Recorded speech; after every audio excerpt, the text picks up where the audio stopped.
But yeah, coming back to sexing them, I mean, that's relative. I say it's relatively easy. It's actually not. I mean, I was in the Dainichi pond the other day trying to get some ideas off of them, and they were driving me crazy because I mean, we're talking now full sort of getting on for 22-month-old fish, and I was getting oiboshi, looked like it was showing in the fin, but female shaped vents and no milt, and then male shaped vents, no milt. It was just an absolute mess, to be honest. So, but yeah, typically from the sexing, two angles to go out with that.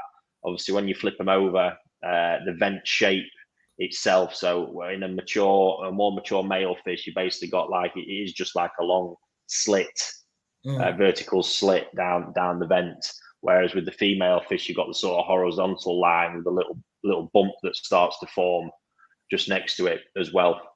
And yeah, obviously, if you give them a bit of a squeeze, ideally, if you're not confident, anesthetize them, see what's going on. And yeah, male fish, you should at some point be able to get some milt out of there. But that's just another thing. If you're struggling with that fish, it's good if them problems are underneath to get them out and see what's going on. If it's hard, if it's soft, but there's going to be very little you can do with that sort of problem, to be honest with you. So the very best thing is sort of veterinary advice, to be honest, moving forwards. And so just coming back to sexing the fish, obviously the second part we generally use is on the front ray of the fin, so that very front bone, looking for the oiboshi, the little dots that form on the male fish. But again, it's really, really difficult a lot of the time. And the time of year has a big influence. Yeah. I actually had a conversation with somebody not so long ago who thought male fish were the ones that have short front rays, which seems to be quite a common thing in certain lines and varieties these days,